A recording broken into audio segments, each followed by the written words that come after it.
Now here on BBC Radio 4, our drama, a tale of a taxicab driver who has an extraordinary night. There, by Tony Schumacher.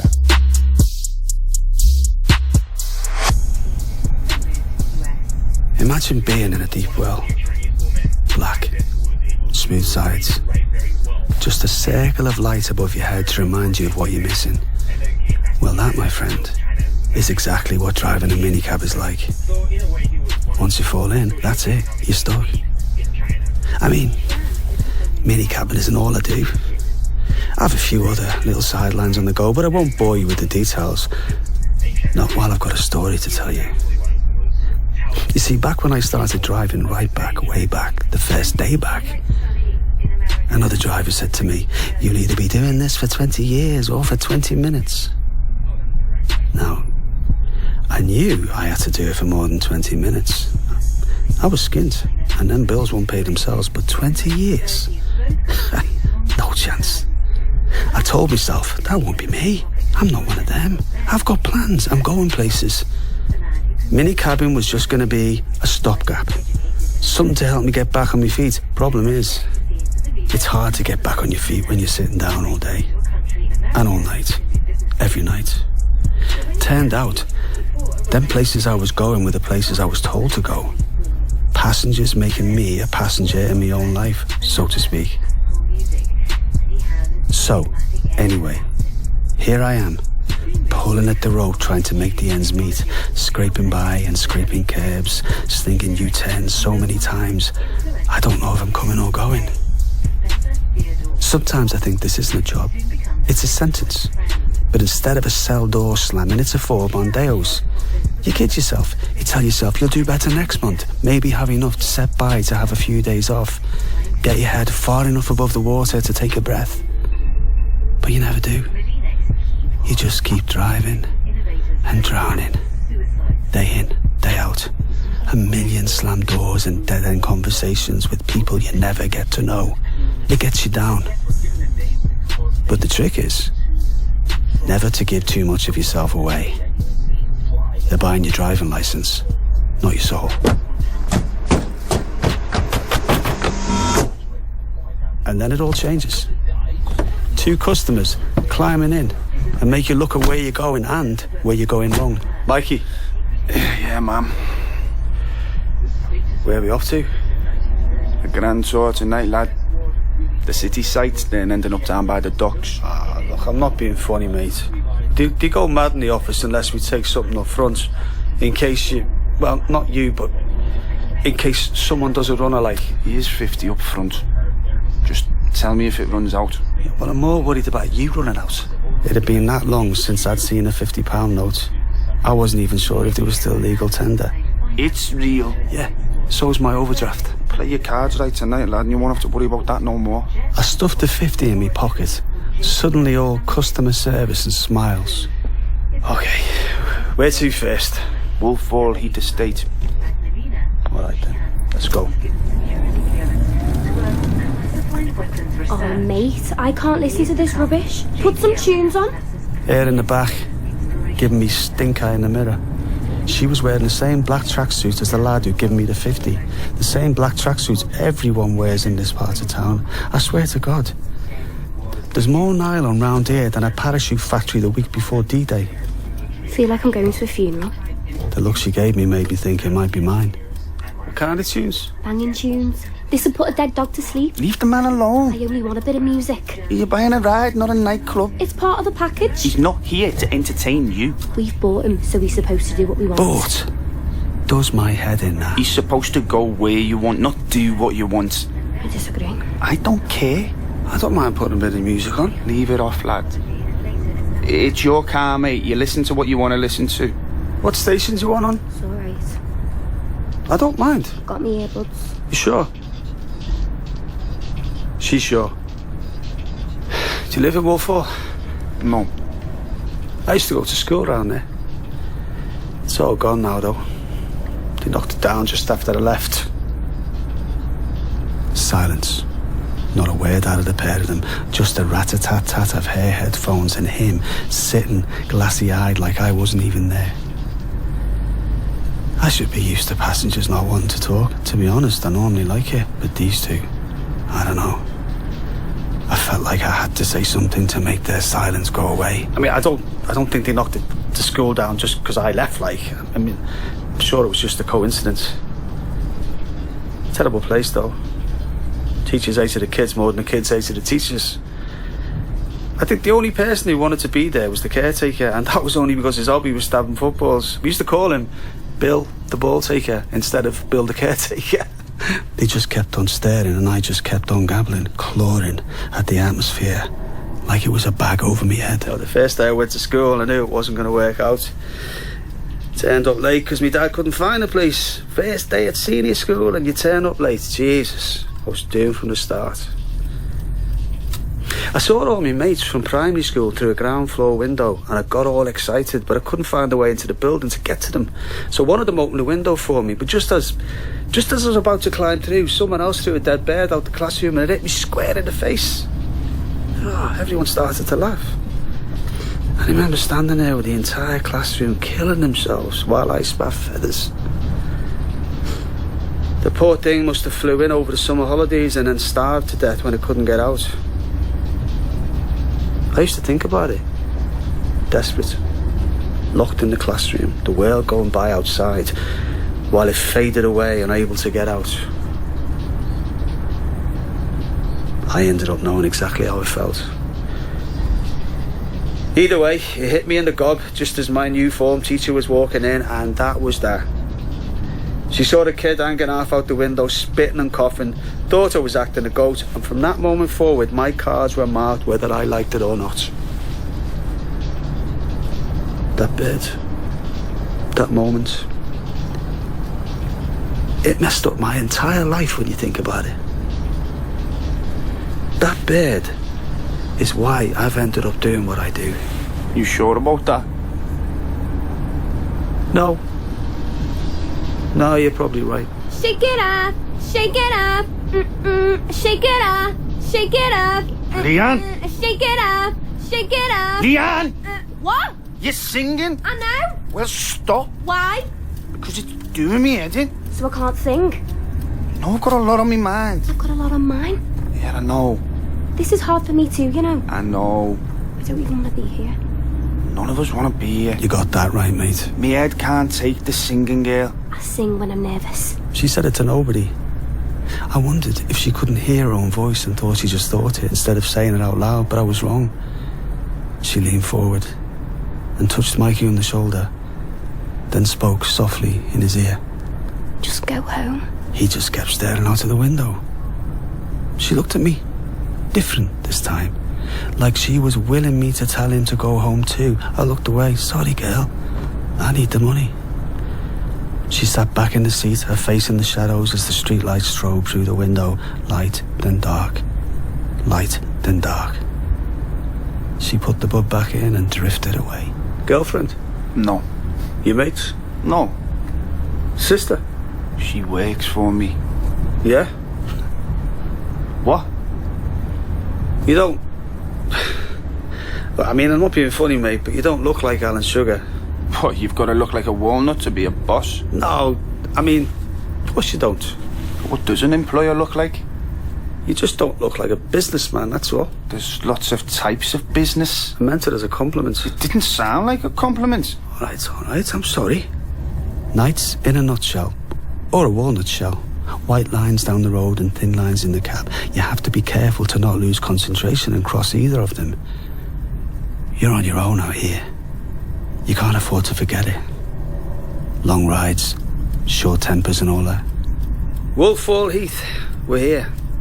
Next left. Then next right. And stop at the end of that alley there. Done and done. You know where you're going? Just go home. Just go do it. I don't want to. You have to. Don't make me. Don't let me down.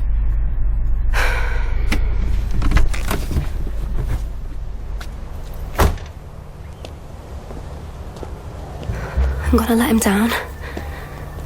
Does he know it? He knows it. Does he? Oh, God. I shouldn't have answered the door. I want to look round at him, but if I do, keep walking. Just go, knock on the door and pretend it's all going to be okay. This alley is dark. Am I going back? Maybe I've got it wrong. Maybe I shouldn't. Maybe I'm the one. Calm down. Just knock. Just go through the motions. Come on. Please. Who am I kidding? I don't want them to answer. I should just walk away. I should just forget about him. He's not going to get it all in time. They aren't going to pay him because they know he's dead in the water. He knows I'm not coming back. He knows.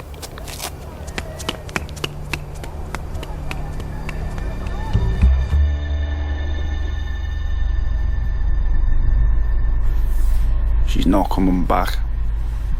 What? She didn't want to come because she knew she was going to do it. Do what? Drowning. Look, mate, I'm not... People have been letting her down all her life. I've let her down. What else was she going to do? I don't understand. What? I don't understand what you're saying. I wasn't talking to you. You've been driving these things for long? 6 years or thereabouts. What did you do before? Oh, this and that. What sort of this and that? Dug holes, drove vans, bit of labouring, bit of sales, all sorts of stuff. You happy? Well, I'd sooner be winning the lottery, but yeah, I suppose so. You sure? Yeah. We can go now. What about... Sinking ships. What? We can go. Where are we going? Kirby. I wish I'd had the proper job and been happy. Wish I hadn't got into this game and done what I'd done.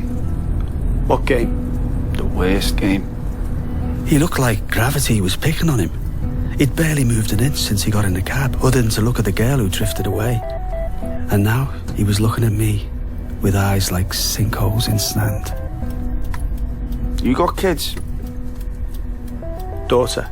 You live with her? No. You know, me and her mum, you know. I know. You see her? Every time the sun shines. What? Well, I've got a picture up here on the visor, see? Yeah. But you work nights. He had me. Bang to rights. The sun doesn't get in your eyes of a night, same as sticking a photo on the back of a sun visor doesn't make you a good dad. All I could do was shrug. I do my best. I don't do my best. I'm not having a go. No. I don't see it enough. You're right. But this job, long hours, never sleeping, no time off, it kills you. So your job stops you seeing her? Yeah. You sure about that? You got me. Again. You sure about that? 4 words to tuck me down like a hound on a hare. I didn't know what to say, so I said nothing. Looked at Callie's photo on my visor. She was smiling, but not at me.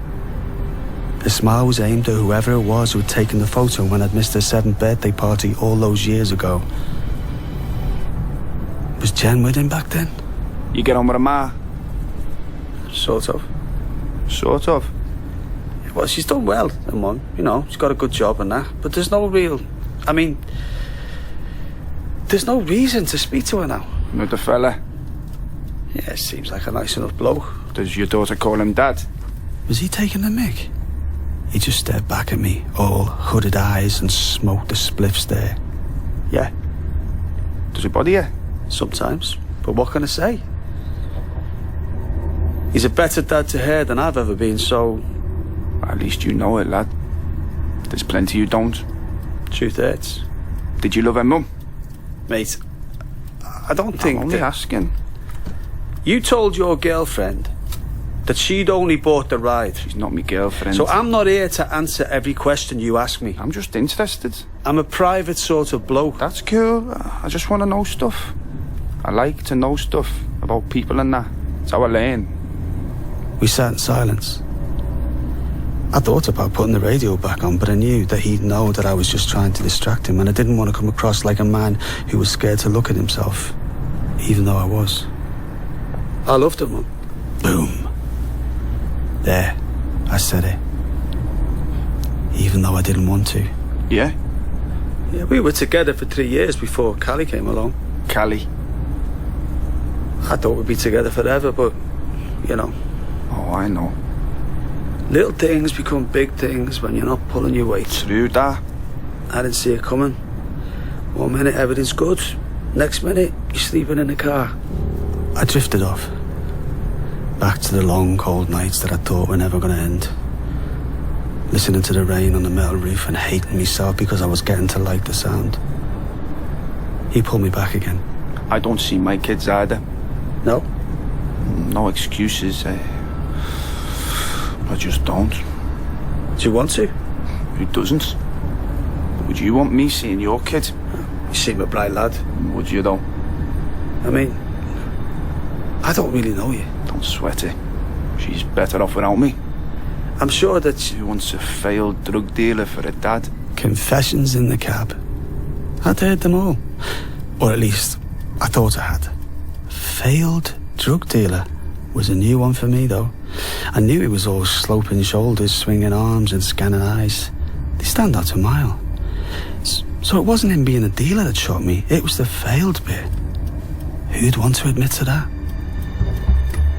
What's with the failed? You being arrested? No. I thought that was going to be that. He sat, silent. Slumped like a half-empty bin bag chucked down some stairs. A black cat darted out from under a car up ahead. It stopped, flashed 2 bright yellow eyes as it watched us get closer, and then it turns on its tail and dived back from where it had leaked out, like oil on the tarmac. Greedy. Who is? I am. And that's why I failed. Got too big too soon and now I can't pay me debts. Leanne was supposed to be coming back with a fat envelope and she didn't. She robbed it. She didn't get it. Couldn't bear to tell me. You skint? Just keep going to Kirby. I felt the 50 in my pocket get twitchy. Started to wonder if he wanted it back, and would I be able to stop him taking it? I gave him some side-eye. He was hard. Hopefully, I was harder. Even the cats wear trackies. What? That black cat. It looks like it's wearing one of the tracksuits we wear. The uniform. I didn't think he'd seen the cat. What with him having troubles on his mind. Cat's wardrobe's limited, isn't it? So is mine. If you want to stay alive where I live. That's why we all dress the same, you know. Who? Us. Scallies, kids. If you stand out, you're a target. I don't want to wear this crap. Have you felt it? Scratchy nylon tracksuits. They're freezing in the winter and sweating in the summer, but I have to wear it or else I'll get a kicking when I go to shops. It's camouflage. Like dressing like a tree in the forest. Jesus, you've given it some thought. I give a lot of things thought. Not many trees around here. Not much of anything around here. Would he worth it? All them jobs you did, would he worth it? Do you pay the bills? I don't mean money. I mean, would he worth it? Did you get something out of them? I don't know what you mean. Did you learn anything about yourself? They just paid the bills. And there it was. My life summed up in a nutshell. Just paying a bill until the next one comes in. But that's everyone's life, isn't it? Unless you're rich. But then, what's rich? Millions? Or is it just enough to have the people you love around you? Actually, thinking about it, I haven't got either. So that's me knackered. You should be happy in what you do. Me? Everyone. Life shouldn't be hassle and drag, it should be happy. It's not that easy though, is it? No. Are you happy? No. Well, there you go then. He looked at me, properly. I mean, he really properly looked at me for the first time since he got in. I felt my heart skip. Like we were going to fight, even though I knew we weren't. I've lived a million lives and every one of them's been shit. When I was a kid, it was rubbish. When I was a teenager, it was rubbish, and now I'm a man and it's rubbish. Tried having proper jobs, but who wants to push a trolley around a warehouse being shouted at for being slow? There's other jobs. With my record, kicked out of school, kicked out the house, kicked out of care, and then kicked out of young offenders with nothing but bruises on my ass. Walking around the warehouse is better than going to prison. It is prison. Only thing that ever worked for me was selling drugs, and now I've messed that up too. Oh, no wonder I'm depressed. Oh, you can't be happy all of the time. No, but you should be happy at least some of the time. I nodded. He nodded. Finally, something we could both agree on. Here comes the rain. Perfect. Have you seen that film, Scarface? Yeah, boss film. You know that scene? Say hello to my little friend. Yeah, but not that line. See, I always thought the best line was when he says, me, I want what's coming to me. Money in there? That's what I thought. Do you know Moorgate Lane? Yeah. At there, guide you in. We drove in silence for 15 minutes until we got to Moorgate Lane. The rain was still falling and the windows in the car were misting a little as we pulled up outside the house he directed me to. It was a tidy gaff, in the middle of one of those concrete estates. The kind of place where planners thought people didn't need shops or trees.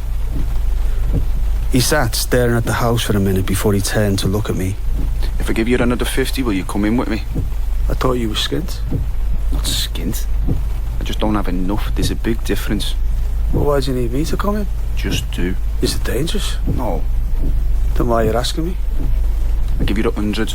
That's more than most taxi drivers round here earn a night. I took a turn at looking at the front door of the house. It had 2 hanging baskets either side of it. Now, how dangerous can someone with hanging baskets be? I mean, they didn't have any flowers in them. They didn't have anything in them. But they were hanging baskets. And you don't see many of them in gangster films, do you? 150, but I'm staying outside the front door. 120 and you're coming in. Not too far in. Done. Don't say nothing. Just try to look hard. To look hard? Whatever.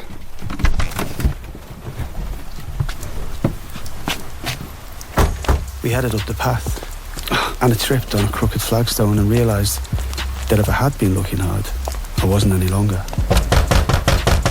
He knocked on the door, gave me the up and down, shook his head, and then we waited. But not for long. A girl, about 15, maybe older, maybe younger. It's tough to tell when your eyes look like they've seen 1,000 lifetimes. She was wearing pyjamas and one of those dressing gowns that look like they'd been made out of felt from a snooker table. She didn't say nothing. She just pulled the dressing gown around and stepped back and let us in. I stopped in the narrow hallway that smelled of the flabby old dog that was sitting halfway down the stairs giving me the evils. The girl shut the door, gave me the kind of eye that made me regret being there, and then followed Mikey into the living room. Didn't really fancy my chances with the dog, so I followed him in too. The living room didn't look like a drug house. It was clean, tidy, with a massive picture of one of those beaches that only exist on pictures from pound shops. It was on the wall next to a telly so big that if it fell over, the family could gather round it for Christmas dinner. On the wall facing the TV, someone had stuck a stencil up telling me to live, love, laugh. Mikey moved through the room quickly and went towards the back of the house, shutting the door behind him as he went. I squinted at the picture on the wall and then looked at the girl, who'd taken up residence in a big green armchair across from the TV and me. Nice picture. Wouldn't mind going there on my holidays next year. I pointed to the picture, but she just kept her eyes on me for so long I started to feel stupid standing by the door, so instead I took a seat on the arm of the couch, which was across the room from where she was sitting, staring. I smiled. She frowned. I decided I'd be better off watching the television than trying to make small talk. Are you here to get smashed? What? Are you here to get stoned? She had her chin in her hand now. eyes still on the TV, like I was no longer worth looking at. No. What are you here for? The truth. Go on.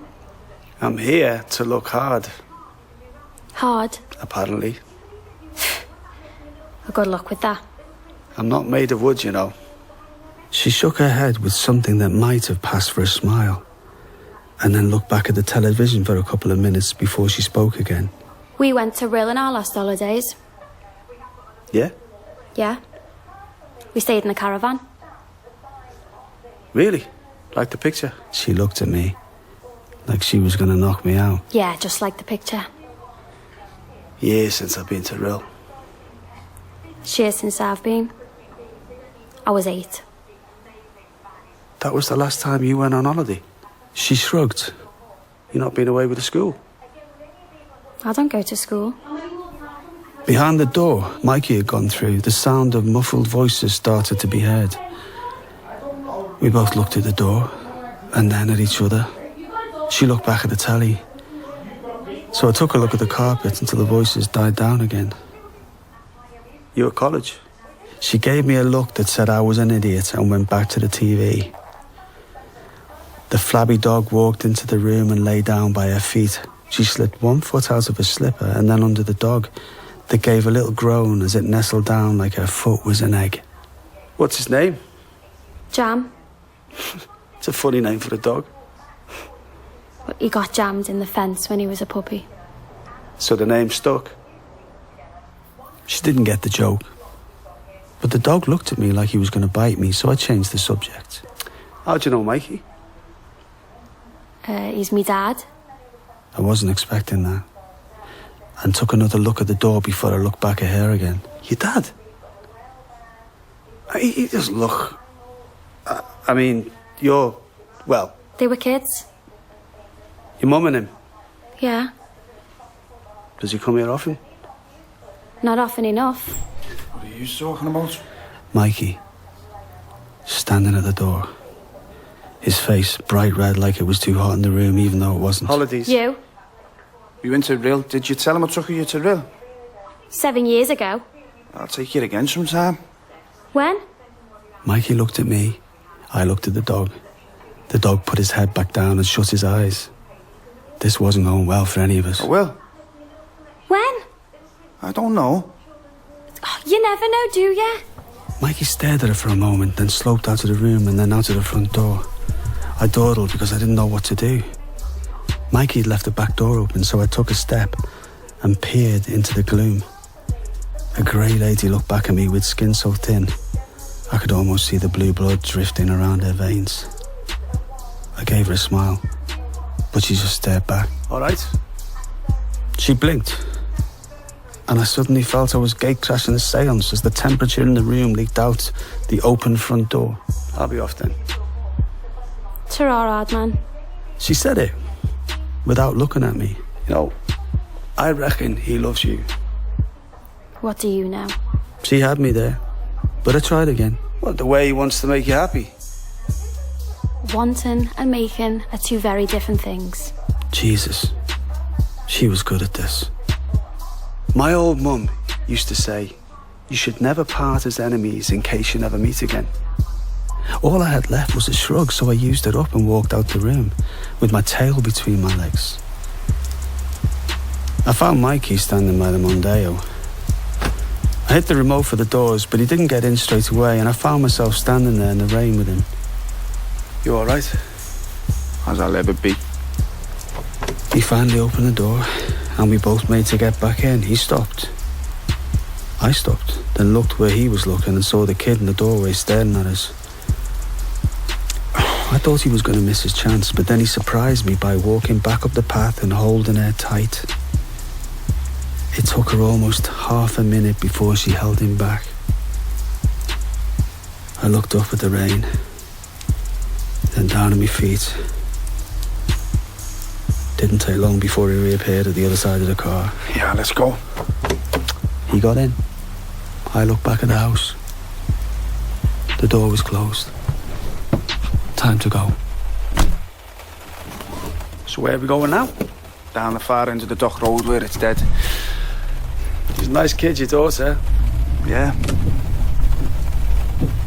How old's your daughter on the visor? 20. What does she do?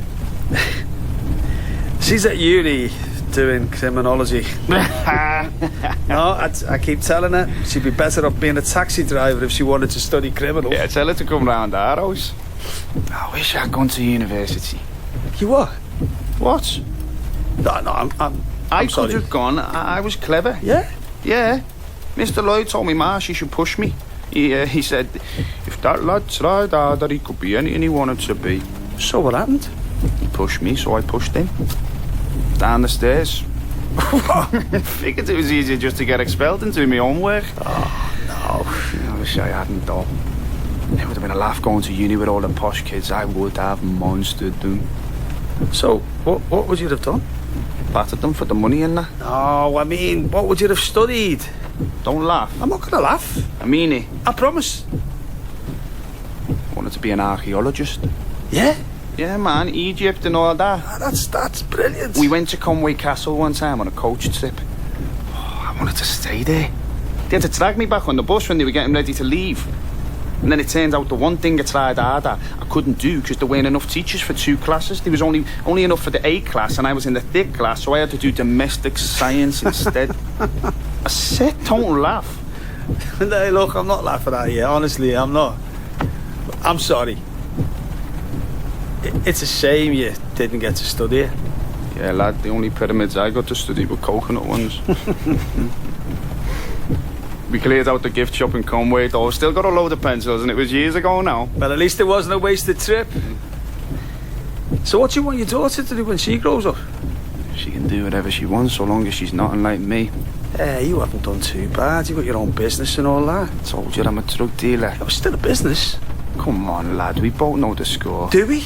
I sell gear and you think I'm scum. I don't think you're scum. Do you use? No, but... Well, if you don't use, you think I'm scum. Look, it's alright. I'm okay with it. I do what I do and that's all there is to it. Honestly, I really don't think... Look, if it weren't me selling, it'd be somebody else making money and I would be buying instead. At least this way, I have a job. Or I did. He folded his arms and went back to staring out the window. We were getting closer to the docks, and the houses were giving way to those tin can industrial units that all look the same when the sun goes down. The odd truck ambled past us now and then, but where we were heading was a long way away from the bright lights and the dinosaur cranes that emptied those toppled tower blocks that pass for container ships nowadays. We were heading into the darkness. The last of the Victorian docklands that hadn't been converted to flats or art centres. All rats and broken drain pipes that stopped just short of the floor, like the ragged trousers you see on urchins in old photos. The roads got narrower, and the smell of molasses hung heavy in the air as it drifted across the river on the after-midnight mist.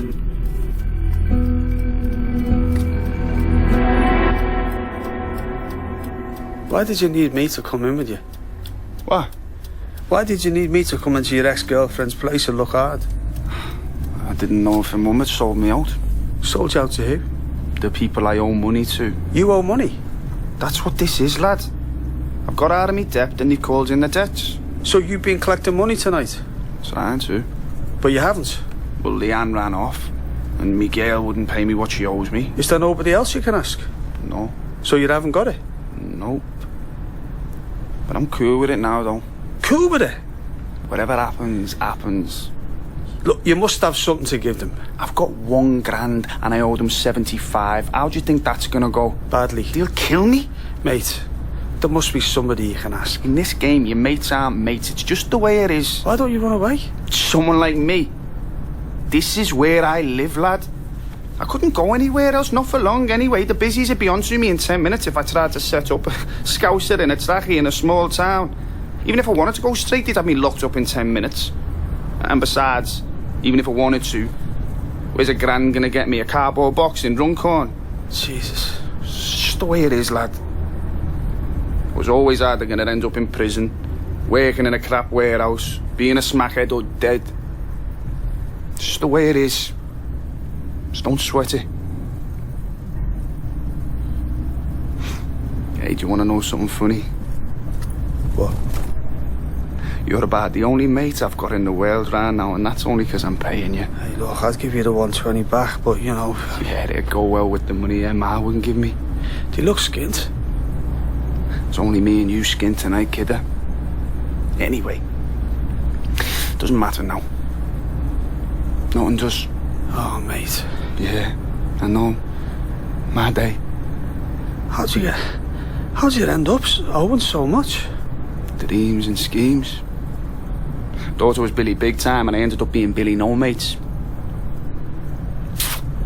I just thought, though. What? Just thought I could make it for you, Bob. Get me head above water, you know. Nice house, nice car, all that. Yeah. Take me kid on holiday, even. Stupid. Hey, don't say that. Nah, it's alright. Wouldn't have even lasted if I pulled it off. Never does for the likes of me, I know that. They always catch you up, either the busies or some head who's faster than you. But for a few years, you know. Just a couple of years. Might have been nice to have a few, Bob. Walk away. Don't go where you're going. Gotta face the music, mate. I wanna get what's coming to me. He smiled at me.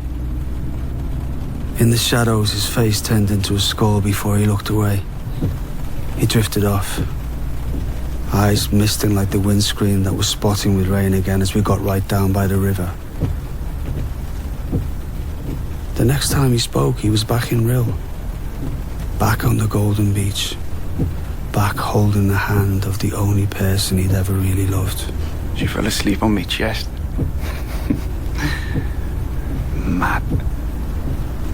All that fresh air, isn't it? She wasn't used to it, God help her, living where she lives in a mare, smoking 40 bifters a day. Fast on my chest, snoring a little head off. Special. Nothing like it, lad. You couldn't describe it. I thought about the picture on my visor and realised I wasn't even sure what colour my daughter's hair was now. Did she dye it? Kids still do that, don't they? Do they? I should know this stuff, shouldn't I? We're near the docks. Head for the Bramley Moor dock and drop me at the gate. Well, there's no gate there. The place is derelict. I don't know, lad. It's just where they told me to go, so that's where I'm going. What do you think's gonna happen? They'll be waiting for me, won't they? Don't go in there. Don't turn up. I can drop you here. You can get a bus into town and a train in the morning. They'll never know you got this close. Ah, it's alright. You really don't have to. And what happens if I don't? Hey? Seriously, what happens if I don't go in there? You get another day. A day? Who wants a day of the life I lead? Do you want it? No. Does the woman who works in an office want it? No. Does a pensioner want it? I doubt it. No, they wouldn't want it, and I don't want it. I'm sick of it. It's too much hard work. I'm going where I'm going, and I'm gonna do what I'm supposed to do. We drove, silent. It felt like an hour. But it was only a minute of slip-slapping windscreen wipers and flecks of rain before he spoke again. At least I got to love her, you know? At least I got to properly love her and see her smile. One day of that was worth a lifetime of not really knowing her at all. What'd you say to that? That's love, that is. Real love. Straight out of nowhere. Making a lousy night something special. We pulled up at the old dock entrance and sat looking up at the granite walls that had been there for almost 170 years. French prisoners of war built them walls. When did we fight France? I thought you liked your history. I like digging, not reading. I dig history. Did you get it? Like a hippie. I had to smile, even though I felt like crying. He looked up at the grey stone through the rain and then suddenly dug deep in his pocket before holding out his hand. We were only lit by one street lamp, but even I could see it was cash he was offering me. A lot of cash. What's that? It's me grand. Well, what do you want me to do with it? They're only going to take it off me in there. You might as well have it out here. I looked into the dock at the one distant ship that was sitting rusting in the rain on the far side of the quay. A few yellow light bulbs were jiggling in the rigging in the wind, like they were excited at what was going to play out in front of them a few moments from now. Take the money, lad. Ring your daughter, tell her about the criminal you had in your cab and ask her if it'd be okay to go over and see her. She says, yeah, buy her something nice. Yeah, and if she doesn't? And take the week off. Maybe go to Rill and rent a caravan. You look like you could do it already. He offered me the money again. I hated myself, but I made to take it. He closed his fist as I reached for it and leaned into the light. You do me one thing, though. Whatever happens, just do me one thing. What? Make sure you tell her you love her. Even if she knocks you back, you just tell her you love her. I will. He offered me the money again. And this time, I took it. Best of luck, lad. You go safe. He smiled, nodded, then stepped out of my taxi and walked off into the rain.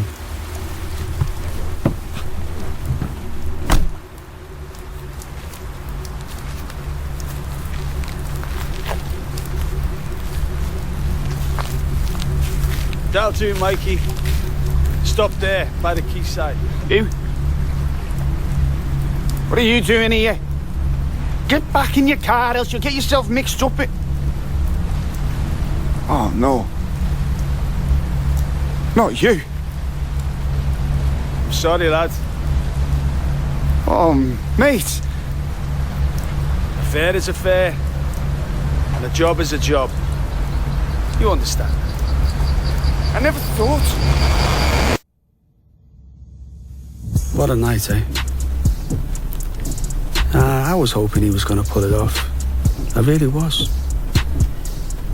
They told me that if he was going to live, the very least I was to accept was half what he owed. Shame, though. I liked him. Don't judge me. I told him, and I told you, a job is a job. And I have to do this and that to make them ends meet. Poor old Mikey, though. He was a bit of this and a bit of that.